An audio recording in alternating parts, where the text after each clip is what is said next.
look at it. And again, some of you guys have done this inherently because of just like you have like a sixth sense when it comes to money.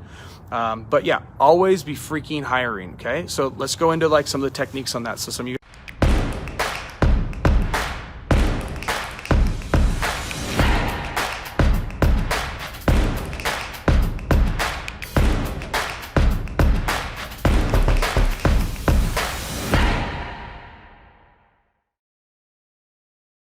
money from moolah, right? So every one of you should be hiring. How do you hire if you have no money? Really simply, okay? You put an ad out, and you know what? We'll write one for you. I think it's been thrown in the group several times. You put it on Craigslist. You can put it on job boards. You could put it on. You can pay honestly like $25 to run an ad.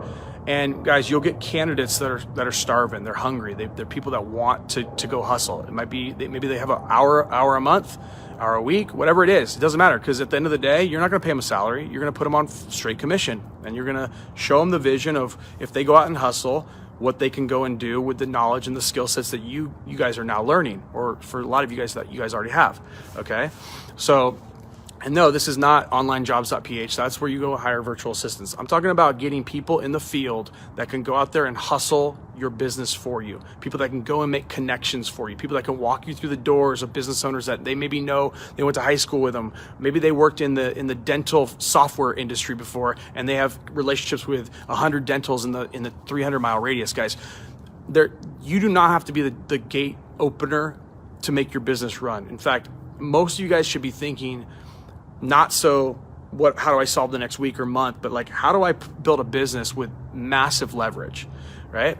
Because massive leverage puts you in a position where you don't have to move so many motions in order to get the money flowing in that you need in order to sustain your business and grow your livelihood, right?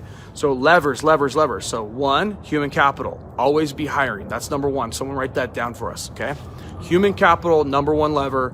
Easiest lever to get our hands on. There's an abundance of people right now. Go to Facebook groups. There's people in there that are unemployed. Go to unemployment groups. Go to job boards. Go to post your own Craigslist. This, that, the other thing. Okay. Every one of you guys needs to have this one lever, an action being put on this every single day of your business. Okay. I'll say it again. This point of leverage, there needs to be an action placed on this point every single day in your business. Why? Because levers move the most weight. Okay, leverage moves the most weight. Most weight is money. That's your bag of gold. Okay, the bigger the lever, the more of it you can move. Okay, so we need to make sure these three levers are never forgotten about. And I'm gonna, again, this is in all the new training stuff, so I'm giving you guys some of the kind of behind the scenes stuff, but it's stuff that I've learned just recently, so it's why it's not in the training from before, but I'm adding it to the new stuff because it's so freaking important the more I look at it.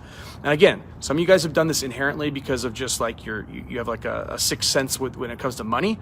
But yeah, always be freaking hiring. Okay, so let's go into like some of the techniques on that. So some of you guys that are scared, you don't know how to hire. Okay, really simply, we're gonna write a job application, our job description. In that description, it's gonna note that you guys have different compensation packages, from salary packages all the way down to sales commission packages that are what have you, right? We're gonna write that in such a way which it keeps and piques the curiosity bone. Okay, once the curiosity bone is piqued, then you're going to get applications. These applications are going to do what? They're going to sell you them of why you should invest your time, which is a currency, your money, which is a currency, into them so that they can derive you the currency or the customers that you're looking for in the problem you're looking to solve.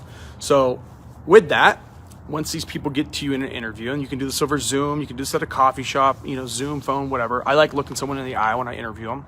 Okay, you're gonna have a set of interview questions, and I'm happy to write these out for you. But I also think it's really important for you guys as business owners, as entrepreneurs, is to go through the mental gymnastics of actually doing this yourself. Okay, no one taught me how to do this stuff. This was me getting down to business saying, I need to solve this problem, which is human capital. How do I acquire more human capital at no risk to me? Okay, and the way you do that, of course, is performance-based commissions, and now for a lot of people, performance-based commissions don't work, right? Because they're in really, really, really bad spots. So their money's super funny. But you know what? There's no guarantee they're even getting a job in the next little bit, right? So when you get to that point of the interview and they start asking about the salary, they start asking about some of these different things that you put in your initial job application, you're going to present to them two different situations if you think they're a good fit, if you think they're someone you want to hire. So you're going to ask them and pose kind of a hypothetical question, which is simply, hey, based on everything you told me, you say you're a lights out salesperson, you're a lights out, account rep, whatever. Here's scenario one, scenario two. Scenario one, okay, is you come on for our $5,000 a month salary, okay, and you are given a quota to hit of acquiring, let's just say it was 10 new clients a month, and let's just figure that the average client is worth $1,500 a month. I think that's a pretty fair, 1,000 to 1,500. We'll make it 1,000, okay? So in your mind, as the person hiring, you're intending on this person that you're going to give this job to is going to come on, and your expectations for them to keep their job is that they just need to get 10 clients per month. That's 3 a week, 3.33, right? And they're going to tell you in the interview that they can do that. They're going to say, because they're selling themselves, right? Yeah, I can do that. Heck yeah, I can do that, right? Okay, so that's option one. So your idea is like you're going to pay them a $5,000 salary. They're going to make you $10,000, and then that goes hopefully on and stacks over time, because month one, if it's 10, month two, you'll have, if there's no attrition, you'll have 20 clients. So now you went $5,000 salary doesn't sound so bad anymore, right? But right now, let's just say you're not in the situation where a $5,000 salary makes sense to you. By the way, I'm not in a situation where a $5,000 salary for salespeople makes sense to me.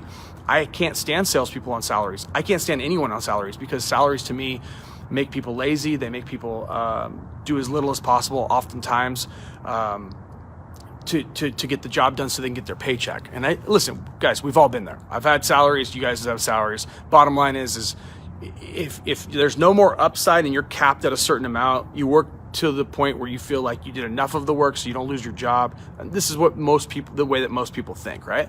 So think about that for a moment. Option one, they just sold themselves to you while they're great. Option one is you take the salary and this is your quota. You think you can do it? And they're going to be like, absolutely, because they're selling you stuff they think they're going to salary. Option two, okay?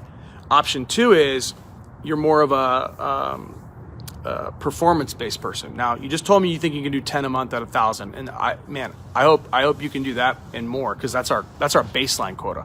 Okay, so let me ask you this question: if you think you can do it, and I offered you $10,000 a month to get that same job done, which one are you taking? And they're going to say the $10,000 one, of course, right? And at that point, you're going to say, so are you willing to bet on yourself then? And they're going to probably say yes, because they still don't know they're not going to get a salary. And say, okay, so would you be willing to take on a position that has these quotas where you, at the end of the day, can make double the money, but you just got to get the same job done. But if you don't get the job done, we're both on the hook for it, meaning, we're both not making money. I'm putting time and energy and effort and knowledge into your head, okay? And you're telling me you're out there selling with all these requests and people right? But if you don't perform, none of us get paid, right? Or maybe a hybrid, right? In a hybrid, you can then say, well, okay. And if they're like, well, that's too much risk. I need to cover my baseline, so I can keep my head in the game. So then you can move to maybe it's like a $500 base or $1,000 or $1,500 base, right? Right. But the bottom line is human capital. There's people all around you guys that are starving right now for something to do.